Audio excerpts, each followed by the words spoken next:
ایک سوال یہ ہے کہ اگر کسی جگہ پر قرآن خوانی ہوتی ہے اور وہاں پر پورا قرآن پڑھا جاتا ہے تو کیا صاحب خانہ سب کی طرف سے سجدہ تلاوت ادا کر سکتے ہیں یا نہیں؟ یاد رکھیں کہ چونکہ قرآن خوانی ہوئی ہے تو مطلب وہاں پر پاروں کو بانٹا گیا ہے، تو الگ الگ افراد نے سجدہ تلاوت کو تلاوت کیا ہوگا، سجدے کی آیت کو تلاوت کیا ہوگا، تو جس نے آیت سجدہ کو پڑھا ہے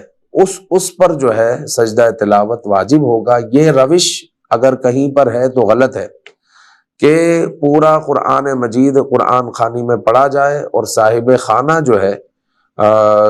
سب کی طرف سے سجدہ تلاوت یعنی 14 سجدے ادا کر لے، یہ درست نہیں ہے۔ جس نے پڑھا ہے اسی پر اور جس نے سنا ہے اس پر سجدہ تلاوت واجب ہوگا۔